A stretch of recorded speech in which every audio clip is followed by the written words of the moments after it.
We're all taught to see profit as the finish line, right? It's the big number on the news, the ultimate scoreboard for a company.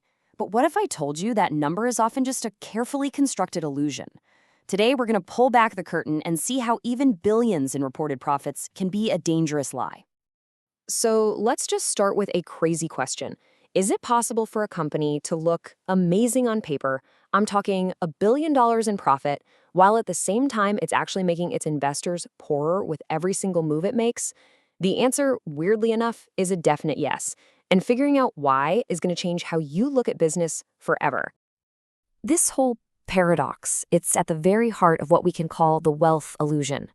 And to really get it, we have to understand a secret that finance folks know. There isn't just one type of profit. Nope, there are two. There's the one everybody sees, and then there's the one that actually matters. Okay, so on the left, you've got accounting profit. That's the one you see on the income statement. You take your revenue, subtract the obvious costs, salaries, rent, materials, and boom, there's your number. But on the right, that's the real story. That's economic profit. And it includes this invisible but incredibly powerful thing that accounting just ignores, the implicit cost. And trust me, that hidden cost is the only way to know if a business is truly creating value or just running in place. So what is this ghost in the machine? What is an implicit cost? It's not about the money you actually spend. It's about the opportunities you give up. It's the money you could have been making somewhere else. Let's make this real. At its core, an implicit cost is just an opportunity cost. Think about it like this. Say you quit a great, high-paying job to go start your own company. That salary you've just walked away from, that's a very, very real cost of your new business. It's not going to show up on any spreadsheet, but you absolutely have to count it to know if you're actually better off. And check this out. This shows the problem perfectly. Let's say our entrepreneur's new business pulls in 200 grand in revenue. She pays 85,000 for her explicit costs, like rent. So her accounting profit is $115,000. Not bad, right? Looks great. But what if that old job she quit paid $125,000 a year?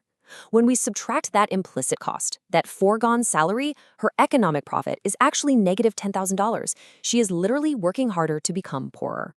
Okay, so now let's scale this whole idea up, because for a massive corporation, the biggest implicit cost isn't one person's salary. It's the opportunity cost of using billions upon billions of dollars from investors, money that those investors could have put anywhere else in the world. And this brings us to this really important idea, the weighted average cost of capital, or WACC. Now, forget the complicated formula. All you need to know is that WACC is basically the hidden price a company pays to use money. It's the bare minimum return, the hurdle rate it has to earn to justify holding on to its investors' cash instead of just giving it back to them. So a company gets its capital from two main places, right? It borrows money, that's debt, and it gets money from shareholders, that's equity. Now here's the crazy part. Accounting is smart enough to see the cost of debt. Interest payments are an explicit cost, they get counted, but it is completely blind to the cost of equity, the return that shareholders demand for taking a risk on the company. And that is the huge structural flaw in accounting profit. It's only telling you half the story. And when a company consistently, year after year, fails to earn more than this true cost of capital, the results can be just catastrophic, even while it's still reporting big accounting profits. This isn't just some classroom theory. This exact blind spot has taken down corporate giants. I mean, just look at Blockbuster. For years, that company was a cash machine, reporting huge revenues and profits. But here's the thing. The world was changing, fast. And all that capital they had tied up in thousands of physical stores and stacks of plastic videotapes, well, it could have been used much more effectively somewhere else. Like in a little streaming service, maybe. Their profits, as big as they seemed, just weren't high enough to cover the massive opportunity cost of their entire business model. This brings us to the ultimate test for any company. We can call it the dollar bill test. It's super simple. Does the company's return on invested capital, its ROIC, beat its cost of capital, its WACC? If it does, every dollar it invests becomes worth more than a dollar. Value is created. But if it doesn't, it's basically taking perfectly good dollar bills and turning them into 90 cents, or 80 cents, or even less. It's destroying value.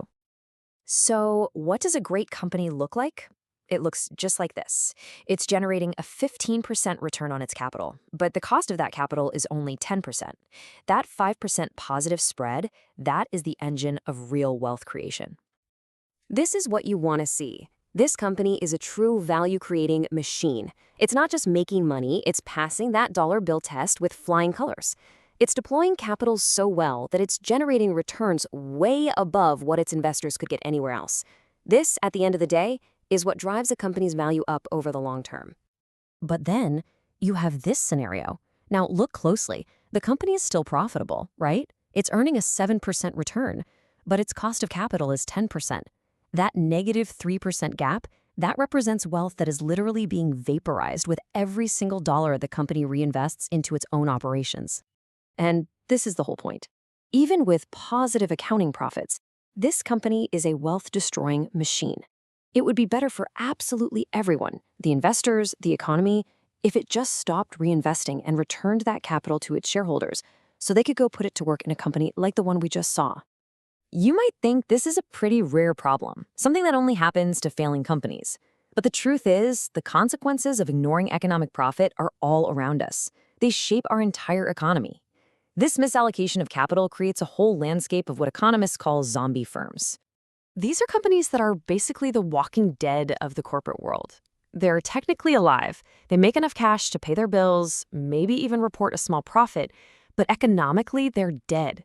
They aren't earning their cost of capital. So they just shuffle along year after year, sucking up capital, talent, and resources that could be fueling real innovation and real growth somewhere else. They're a massive drag on the entire system.